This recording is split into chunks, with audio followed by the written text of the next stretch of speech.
Well, it's camp season. Football season is officially here, guys.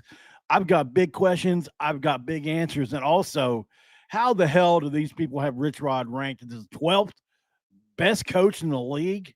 Give me a break. I got data.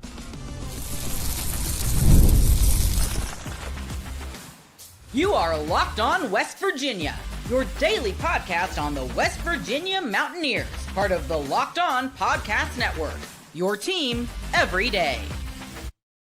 And what is up, guys? Welcome back in. My name is Mountaineer Paul. I am your host. Welcome back into Locked On West Virginia, baby. Well, we're talking Mountaineer football again today, and it's a fun topic, man. It's football season is finally here, but we have questions, right? We have some answers.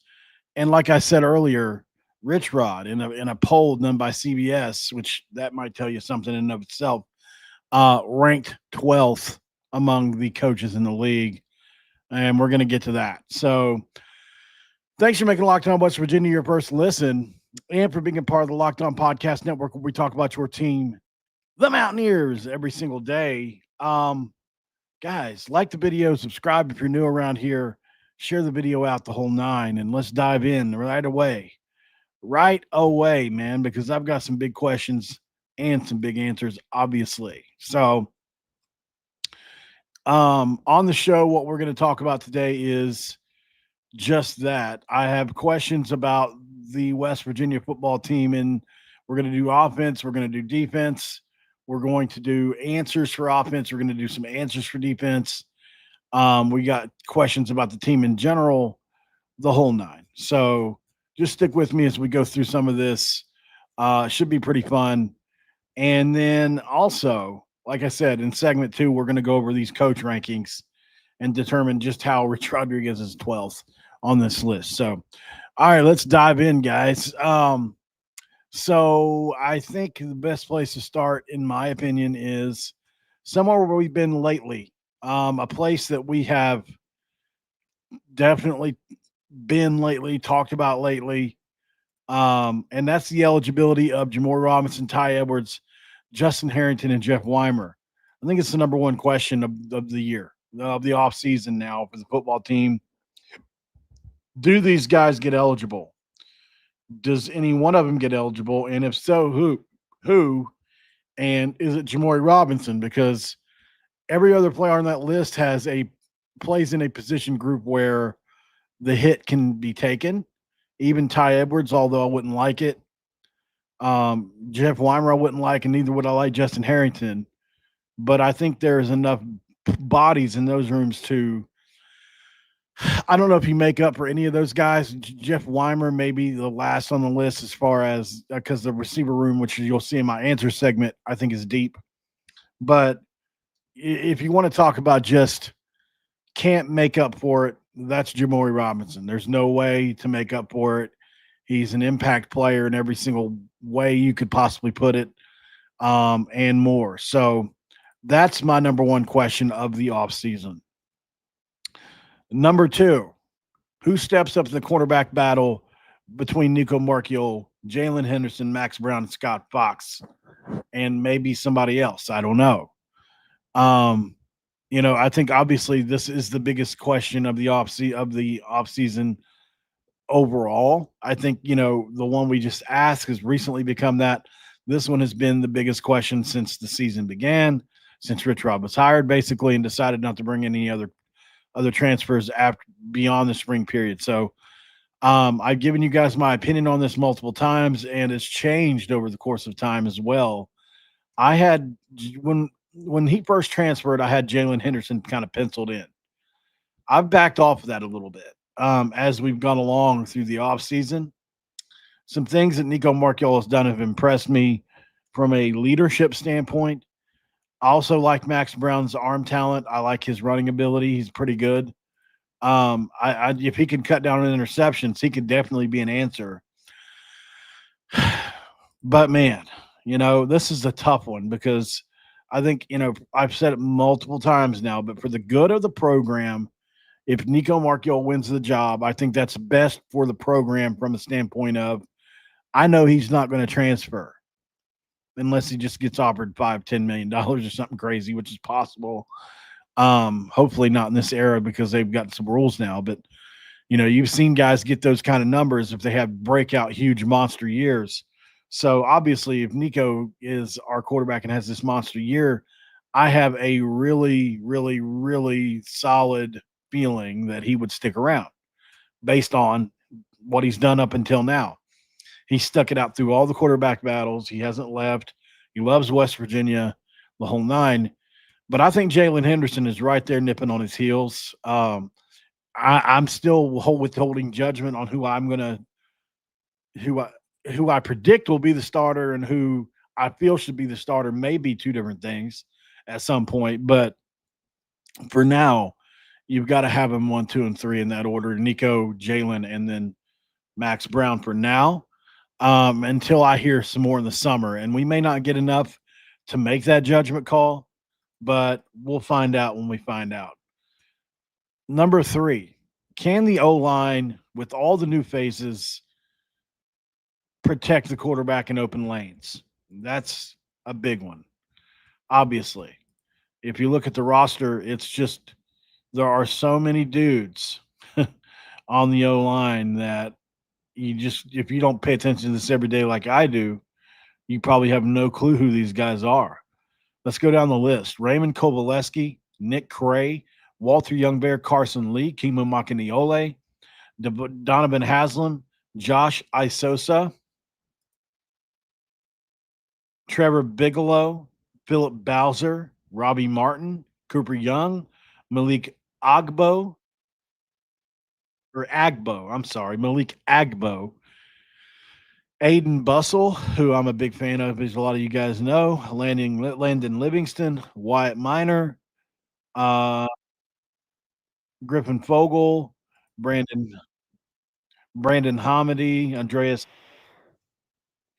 Tykees Crawford, Xavier Bosley. Um, it's Michael Clay. Oh, we finally have an answer on that. Michael Clay. That's awesome. The little ear beside their names, I'm clicking them as we go down the list, and it's telling me their names. Here, you guys want to hear this?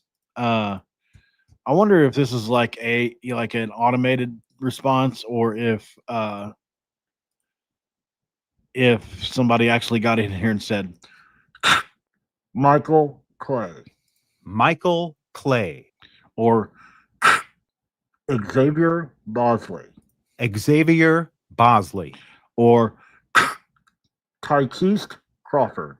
Tykees Crawford. Oops. Some of these, it's kind of funny that they even need the ear by their name, right? To me, anyways. Like this one, I understand. Kimo Macanoli. Really? That's how it's pronounced? I thought it was Macaniole. Kimo Macanoli. Macanoli. I've been saying that wrong the whole time. Raymond Kovaleski. Raymond Kovaleski. Anyways, I'm totally off track again as usual. It's some kind of OCD or not OCD, but ADHD has kicked in, obviously. But to try to come up with a starting 5 out of this group it's Michael Clay. It's definitely going to be tough, right? Xavier Bosley. If you I wish the starting 5 were guys with this little ear by their name. That way I could just be like, here are the guys I predict is going to start. And then I just play the name. Tykees Crawford. Xavier Tykees Crawford. Xavier Bosley. Yeah. Okay. So anyways, I'm way off track here. It doesn't take much to amuse me, guys, as you can see here. All right. So obviously this is a major question mark. I have my picks that I want to succeed, and then I have my picks who I think will succeed. Obviously, as you guys know, I'm a big Xavier Bosley guy, always have been. I think he's right there in it with Tykees Crawford for a tackle spot, along with Nick Cray. Maybe he plays on one side, Crawford plays on the other. I could see something like that happening. But Cray's going to be in it for sure. Tykees Crawford going to be in it for sure. Landon Livingston's definitely in it. Aiden Bustle's going to be in it, guys, as long as he can get in shape. This is my guy, 6'5", 310 pounds, Tennessee transfer. I love him a lot. As a lot of y'all know, I played his tape on here a few different times. And it's a guy that I just think that a lot of people don't realize is as good as he is. Malik Agbo, not Ogbo. It's going to be hard for me to not say Ogbo, but I'll try. Is another guy that I tend to overlook. I think it's because he's a little undersized at 270, but that's not undersized in Rich Rod's offense necessarily. So, and he's probably gaining weight as we go. So, I could spend a long time on the O-line, but just as a question mark, obviously. Chemo McInoley. Chemo, I think, is going to play. I think you pencil in Young Bear as a guy. I would be shocked if he's not one of the starters. If you're talking about guys I just have penciled in. Man, I think maybe two guys you can say for sure. That's Landon Livingston and maybe Young Bear.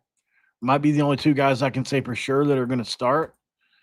And then there's a ton of other guys on the list that are in the running, man. It's going to be, I don't know. I don't envy Coach Bicknell trying to work through this. All right. So back to another topic, obviously. Now I've got answers for offense. And I think this is a bigger deal, right? We'll go to break. On the other side, we come back and I'll give you exactly the answers that I have for the offense that I'm not so worried about. Stick around. We'll be right back. This is Locked On West Virginia. And this episode of Locked On West Virginia is going to be brought to you by Monarch Money. Right now with Monarch Money, if you ever wish managing your money felt easier, Monarch Money, you can do that. Whether you're growing your savings, planning a big purchase, or what have you, Monarch Money puts you in the driver's seat. It's like having your own personal CFO where you get full visibility and control of your finances. It's more than just a budgeting app, though. It's a complete financial command center where you can track your accounts, investments, and spending in one easy, convenient place. So in addition to managing your money, you're also building your wealth. That's right, guys. That's right. So take control of your finances today with Monarch Money. Use code LOCKEDONCollege at monarchmoney.com for 50% off your first year. That's monarchmoney.com, code LOCKEDONCollege for half off your very first year. In segment 2, we crack open a do and get to the answer segment for the offense. Because I think it's a major plot point, no doubt about it. Okay, my answer segment goes a little something like this. I could get way more into my country accent if you wanted me to. It goes a little something like this, bub. All right, my answer segment is, what I believe in, what I'm not worried about. Answer, like on Jeopardy. Answer, the running back room. Jaheim White, Ty Edwards, Jalen Knighton, Sincere Bowers, Cannon Katzer, Clay. Elite running back room. Come at me if you don't agree in the comments. We can talk about it. Especially if Ty Edwards is eligible. But even if he's not, Ty Edwards, Jalen Knighton, and Sincere Bowers might be the fastest running back room in the Big 12. I don't want to say in the country, but definitely in the Big 12. Love these dudes. Love these dudes. Love these dudes. Love them all three for different reasons.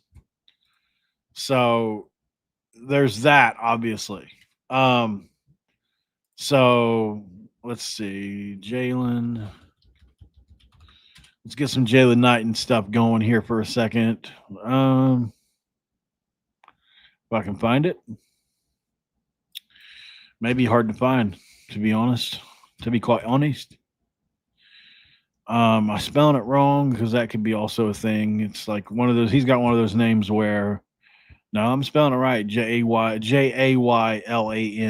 Yeah, I'm spelling it right. And I know we follow each other, which is the funny part. But he's got one. There he is, the real rooster. Yeah, that's right. I forgot. But he's a guy, man, that I just think, man, does he scoot? He can really run, especially if he's 100%. Man, he was good at Miami, wasn't he? I mean, that dude could really fly at Miami specifically. But let's check out some clips on Jalen Knighton. We haven't done that on this channel, actually. So I think it warrants it. Why am I so happy about these guys? Well, here's one of the reasons. You want to talk about Jalen Knighton? Let's go. And how about Jalen Knighton? It's a foot race. Who's gonna get him? Knighton inside the 10. It's a 95-yard touchdown scamper. He ran hard all night. This kid can fly, guys. I don't let the 4 or 5 yard 40-yard dash fool you. He can really go. You look at some of the stuff from Miami here. It's Rooster ready to throw. Rooster took a hit and keeps going. Touchdown. So that's pretty cool, right? And then you got him. Van Dyke, wide open Knighton. So he does a lot of things really well. Here's that 95-yard run from the back end of the camera. This is awesome. This is the only play you need to watch. And look, this is what's cool about this is exactly the kind of play he'll run in our offense.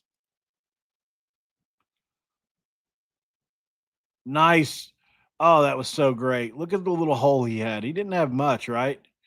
All he's doing right there is reading the center. Not the center. The pulling. I don't know who that is right there. Who's 59? 59 is the right tackle. He's worked all the way inside here. Yeah. So actually he makes this play. Nice job by the right tackle. But he reading that right tackle in the hole, right?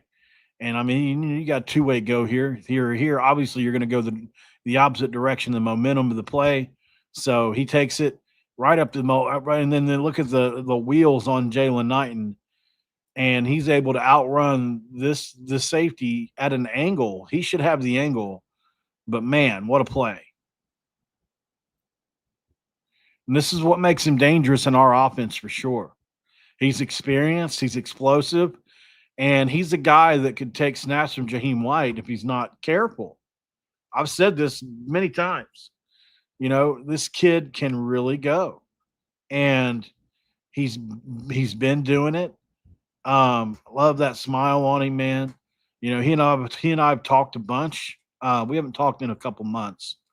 But I mean, just generally speaking, man, this is one of those kids that, is probably not talked about enough. Here he is mic'd up. I haven't heard this. Let's listen to him mic'd up. Yeah, a tad bit, like a little bit. Tell me about the rooster look. I got this one for everybody at the crib. I know we always wish to be mic'd up. They trying to be pretty for practice. Like, I ain't got. He's got a real southern This is accent. why I shine, why I grind, the way I do. gotta get these fundamentals down pat first. Everybody watch me try hard. He's got a good personality, right? That's what I like. I like somebody that's going to joke around like that. I mean, look at him. He doesn't take himself too seriously. The hat on sideways like that. He probably knows he looks kind of goofy there. And so he's a guy that, he's got some style, some swagger. I'm really a big fan. We'll see what he does in the offense. But yeah, he's got some Noel Devine to him for sure. I'd say, before he got hurt, there's no doubt that he had that kind of speed. I don't know if he still got it now. I mean, he just ran a 4.5 the other day, so he ain't slow. He definitely got enough juice in the tank to make an impact for sure, right? And then obviously we can't – I don't know how much Jaheim White stuff I have here. Well, here's some Jaheim White runs right here. Here we go. Let's watch this a little Jaheim White. He gets overlooked. This is last year. See, guys, that's just insanity. The insanity here is the lateral movement. This is what he gives us that other guys don't, right? And look at the footwork, right? It's one step to the right. It doesn't look like much, but the way he comes in to get this ball is one step to the right, and then you got that left foot planted, and then you're making the play, right? It's funny because all these things are timed up to be just like they are, right? So, but I mean, there's one cut, and then he could probably bounce that thing up in if he wanted to. In my opinion, maybe I would even coach him to possibly try that if I were a coach. But I mean, you see what he does. Just that the lateral movement to the outside. I mean, just insane, guys. Just insane. You can't teach it. It's not something that somebody just does. And you imagine this dude in a Rich Rod offense, and you can see why it's going to be possibly very special. And a guy that, no doubt about it, is a problem, right? And here's the thing, too. Just like this guy says, Gene White's going to be a problem for Rich Rodriguez because multiple factors. Play action, under pressure, throws it in the face of pressure, and it's He obviously he's out of the backfield. He is an issue catching the ball. But as you see here, just so elusive, not afraid to run hard between the tackles.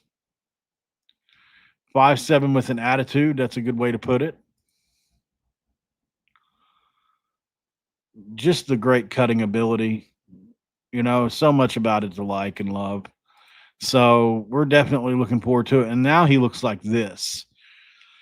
So it's like, holy cow, man, what's this kid going to do this year? And he just ran a 4.49 the other day. Like, there are so many reasons to consider this to be possibly one of the best running backs in the history of our game at West Virginia. Like, he's got the chance to do it. So I'm definitely looking forward to seeing what happens here. Looks like we got another great run here to look at. Let's check this one out. I didn't realize there were going to be highlights of him on here, but that weren't going to be like, there's no ESPN in the corner or anything like that we can watch. Like, this is like what you would get in practice to watch. So this is what makes him so great and what's going to make him so tough in Rich Rod's offense. Watch how low to the ground he is and how tough he runs through these tackles. This play's blown up. There's nowhere to go, right? Not really, but his patience allows this little crease to open. He gets through that, and now you got to find the next thing to do. And you just kind of stiff leg this guy to the inside, and he misses you. Now you got two guys on your backside. No, now let's get some speed and a stiff arm to end it. I mean, those are really tough runs that not just anybody can't just make it. And then you throw on top of that. And we're not going to watch all of it. We're just going to watch one or two plays. But, then you just add in Sincere Bowers, who ran a 4.35. This kid, and who knows what this kid can do. Because he's, in my opinion, the wild card of the group. He's a guy that by week 7 or 8, maybe he's getting a bunch of carries. I mean, you just never know. But obviously that 4.35 40 is an immense time. Even if it's 4.4, let's say they were wrong on the hand time and it's actually a 4.4. I mean, it's, that's still incredible speed. And I absolutely cannot wait to see. I show a play. Oh, this is the wrong person. I show a play from Sincere a lot that I think kind of shows what he's all about. It's a little bit closer up of a run. Let me see if I can find it. I don't know why it's not popping up. His name here. Let's try Bowers just alone. And it's weird, man. It's this guy. This must used to have been him or something, because every time I type his name in, that pops up instead. I know I've got him in my in my messages. But let's see. So annoying. And that's definitely not. If it is him, then here we go. Yeah, I don't know why. I mean, we follow each other. It should just come up easily, right? Anyways, there's one run I like to show of him that shows just kind of how elusive he is, and it's this one right here. This one here reminds me of Tavon the most when he runs. Like, this is him in the open field, and you can just see, oh man, this kid moves a little different. I wish I could bring everybody with me, but I can't. Niggas see I'm going. Man, is he elusive there. Just a one cut, the two cut, and gone. So obviously I spent a long time on the running backs here, but for a good reason. I do think these guys are going to make a large impact on the season and are a big non-factor as far as questions go for me. Another answer I have is the wide receiver room, guys. I think Cam Vaughn and company are very good. They're under the radar. There's no reason they can't be one of the best wide receiver rooms in the conference with, I'll say, Cam Vaughn, Jaden Bray, Rodney Gallagher and crew, and more. Like, there are more guys I like that we brought in. Logan Rampers, another major piece that I think not everybody knows about yet. At 6'4", 220 pounds and runs a 4.4 40. That's incredible. So we're excited about him as well, and some more guys in the room. So that's an answer. And then obviously the ultimate answer is Rich Rodriguez. I believe in him as a play caller. I think he's the best play caller in the conference.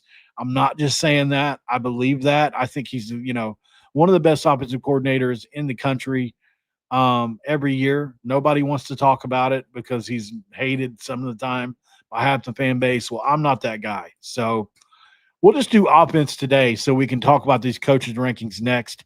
But yeah, so on offense, we'll do defense tomorrow because I have questions and answers on defense as well. So we got through the offense. I think what we'll do next after the break is let's talk about these coaching rankings, guys. Rich Rodriguez ranked as one of the worst coaches in the Big 12 somehow. Let's gripe about it next after the break. This is Locked On West Virginia. And this episode of Locked On West Virginia is going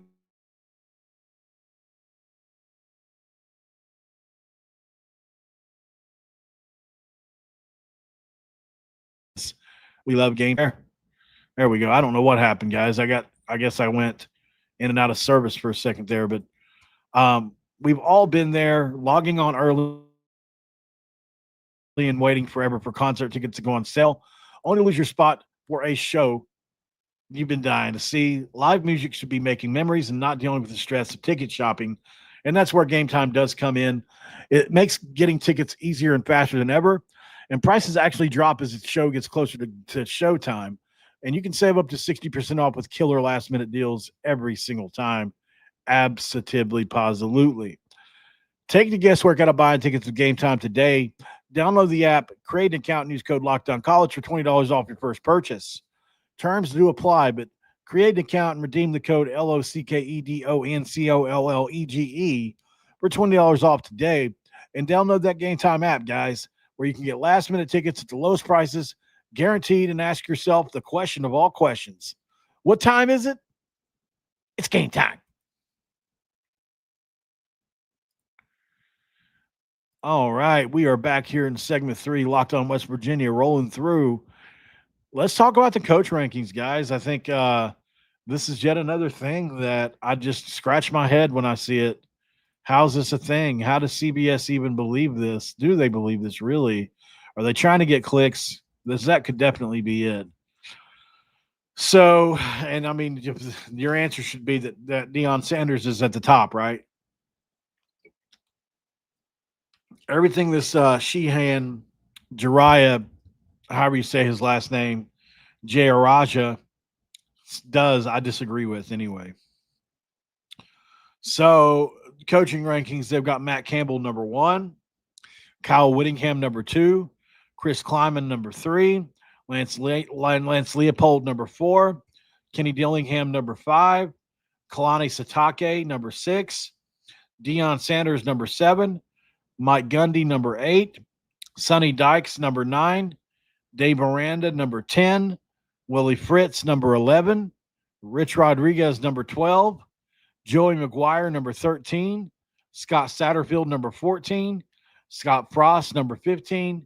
And Brent Brennan, number 16, who's the last every single thing you see.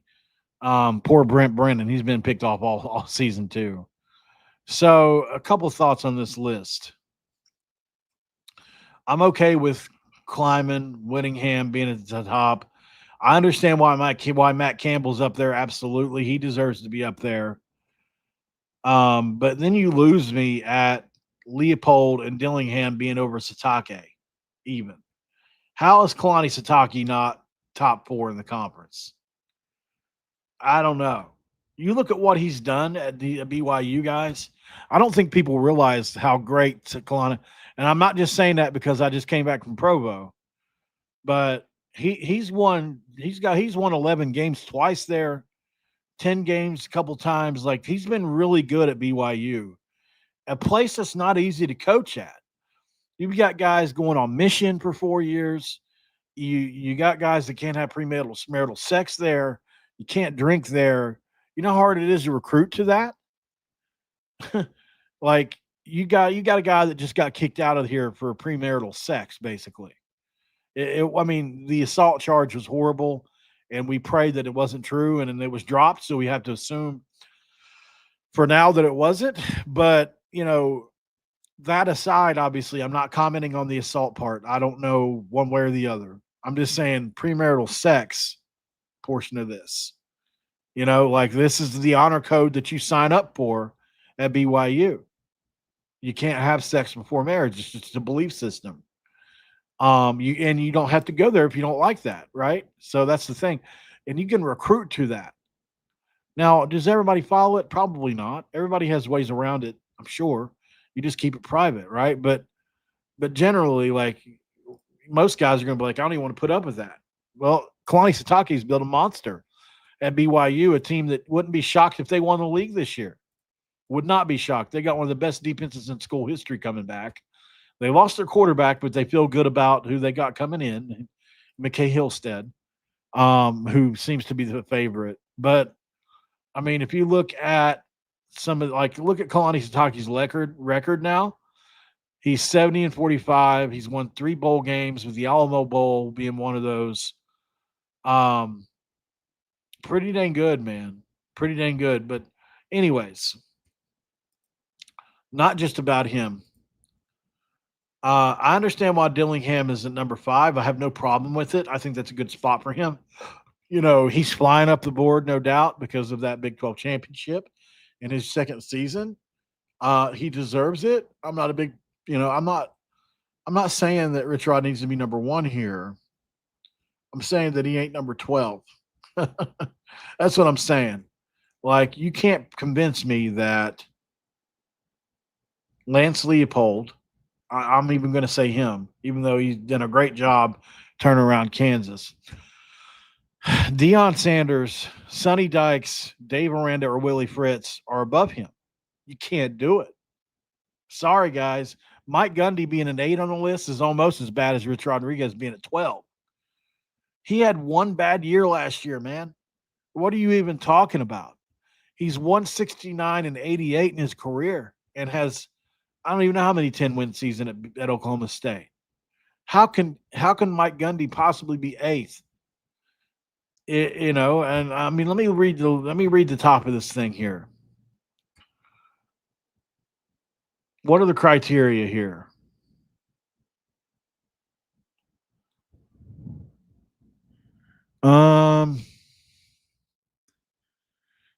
So it's not like based off last year or anything. I'm not seeing, right? If you're basing it off last year, this makes total sense, except for Whittingham. Like, so how do you justify Kyle Whittingham being at number 2, right? When Utah had one of the worst seasons in program history under his watch for sure last year. They had a lot of injuries. They did. They lost their best quarterback. They lost Cam Rising, the whole thing, but it happens to everybody. And then Mike Gundy won 3 games last year too. Really bad year for Oklahoma State.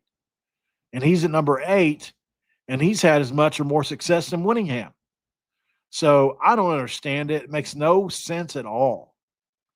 None. I understand climbing at 3. I have very little problem with that.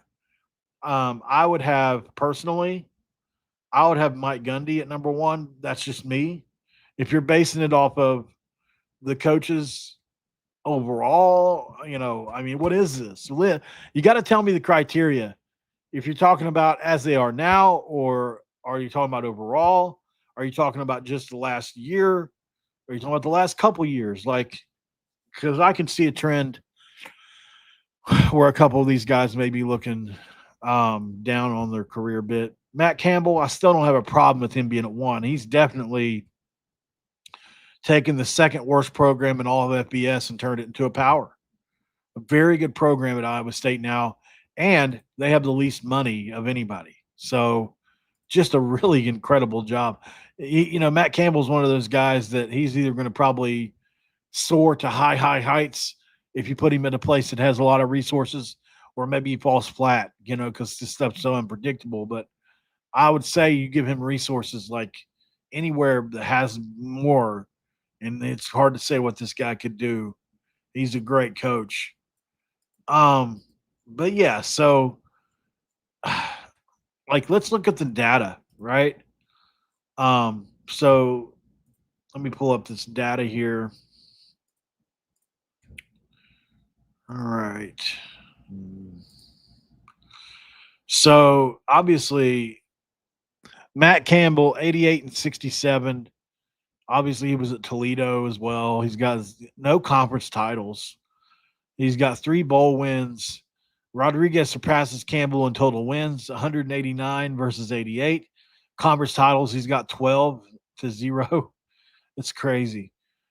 This probably counts every stop. I didn't have time. I asked AI to count this up. So hopefully this isn't all wrong, because I haven't had a chance to look over it. But normally it does a pretty good job when I need it to in a pinch.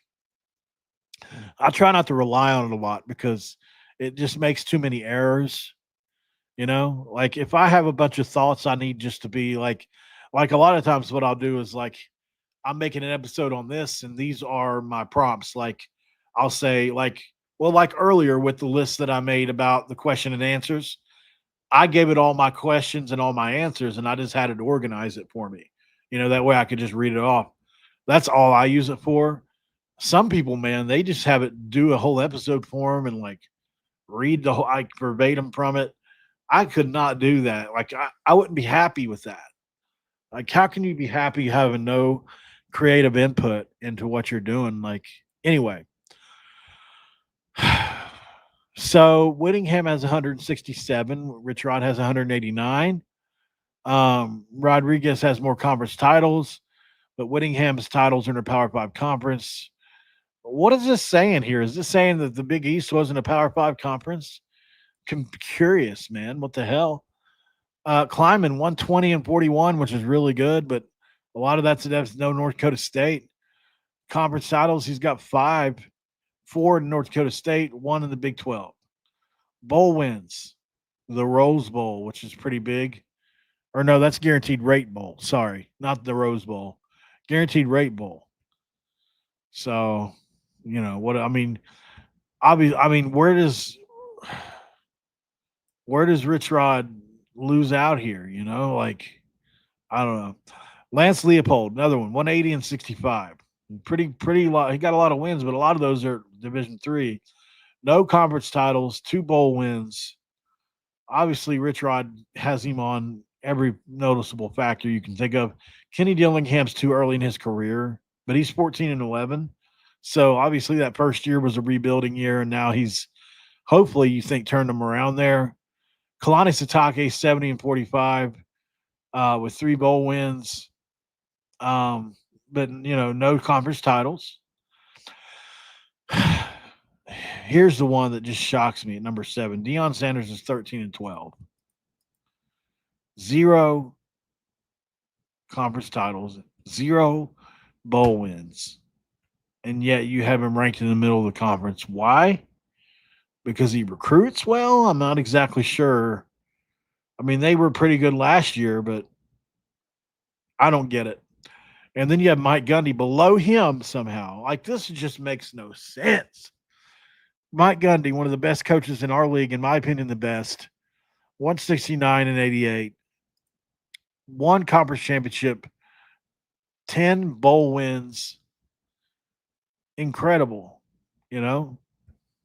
Incredible. I don't think Rich Rod has 12 conference championships. I mean, come on now. Unless we're counting, like, what the hell?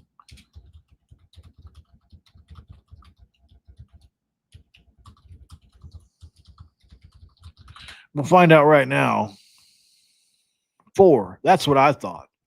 There ain't no way he's won 12. This is why you don't this is why you don't trust AI, guys. It's like, what in the hell? Now, I don't know if it's counting like, like at Tulane, Clemson. Like, did they win conference championships there? Did they win conference championship at Glenville? I mean, they probably did. So, like, there may be a world where that's a number that it's reading, but I don't know. So I apologize for that, but I was just trying to get this done. I was also having technical issues with my computer and stuff. Like, there was just a lot going on there. So I was having to push the show back, and I was like, so I just put this in at the last minute. But Dave Aranda at number 10 makes sense. All right. Really, Fritz at number 11, I'm going to say makes sense, although I certainly think he's a guy that can go up the list. But Rich Rod at number 12 makes no sense, guys. I could live with him being at, 6, 7, or 8, somewhere in there, because it's like his first year in the conference and all that. But outside of that, dude, like, get out of town with it. Here's a graph it's made. Interesting. We'll just make sure we know that's 4 instead of 12. Rich Rod has done more wins than anybody in the conference. He's got 4 conference titles, which is second to Kleiman, although his were at North Dakota State. Bowl wins, he's got 6, which looks like third in the conference. So somebody tell me where he's the 12th rated coach. Makes no sense. Okay, so it says his 12 titles: 4 Big East, 1 Pac-12 South, 1 Conference USA. That's true. Others are low levels. I didn't even realize that. Maybe it is why. Maybe he does have that many. I don't know. I guess I hadn't thought about it. The 6 bowl wins are definitely interesting. I thought he would have more than that. But imagine if he would have been good at Michigan, God, who knows where he would rank all time if he just could have pulled that off or stayed one more year. But, yeah, I'm going to go ahead and screenshot this graph, though. It's pretty good outside of the 12. I'm going to actually have it change that. The graph you made is wrong. Does Rich Rod have 12 championships? Because, like, this makes no sense, does it? And I misspelled really, but whatever. I'm just trying to hurry up and type it. Let's see. Let's clarify his championships. There we go. Glenville State. Looks like he has the 93 championship, the 94 championship, 95, 96. So that's 4 WVIAC titles. At West Virginia, you've got 4 Big East titles. At Arizona, you've got a Pac-12 South Division title. So that's already 9. So the graph is right. Jacksonville State, you've got 1. It's 10, not 12. So, well, hey, look, at least, but it was close. So I got to give it its due, and then like, if you give him like the ones he was a part of when he was at You know, whenever he was at Tulane and other places, then yeah, like that's definitely something that you can look at. But otherwise, guys, it's just ridiculous that he's even that low. I mean, come on, like I give him personally, if you're asking me, Ranger Buck, he says Rich Rod should get partial credit for the '08 Fiesta Bowl and 2012 Sugar Bowl. That 2012 was the Orange Bowl, but yeah. So I don't know about 2012, but definitely '08 Fiesta. There's no way that's not. He definitely. How do you not give him a ring? I mean, he was there for all the wins you had but one that year. He was on the sidelines for. So how do you not give him Fiesta Bowl ring? I give it to him, whether it's assigned to his name or not, because that was his team. He built it. Bill Stewart coached one game. So, I mean, the 2012 Sugar Bowl from Michigan. My apologies. Yeah. That's a great point with Brady Hoke. I didn't know that was in 2012. I thought it was 10 or 11, but yeah, man. Great point. All right, guys, let's jump out of here. Appreciate y'all for joining in. Certainly been a fun episode to do. I don't think we have time to do the defense, obviously, so we'll do that either later on or on another episode in like another segment. Probably be like second segment of the next episode. We'll continue that. We'll do my questions and answers, or maybe we'll do a whole nother video on it. Hello, Doris from Dingus, West Virginia. My hometown of Dingus, West Virginia. But yeah, guys, overall, like pretty fun episode. We definitely covered some ground today. Some questions for the offense, some answers for the offense, and then the coaching rankings. So like the video before you bounce out of here. Subscribe if you're new. Definitely share the video out if you're on X or otherwise. And we'll see you guys on the next one. Thank you guys for making Locked On West Virginia your first listen and for being in the Locked On Podcast Network. We talk about your team every single day. Locked On Portal, we talk about them all the time, man. We do, but I don't think people are getting it. Brian Smith is the man, and he's got the master plan for sure. So he has the latest rumors, portal entries, and signings. You can be the most informed fan on the rapid changes to the college football landscape in your area with Brian Smith's help. Make sure you do it. Don't do it now. Do it yesterday. Yes, he can rebound. And I'll see you on the next one. I'm out of here, guys.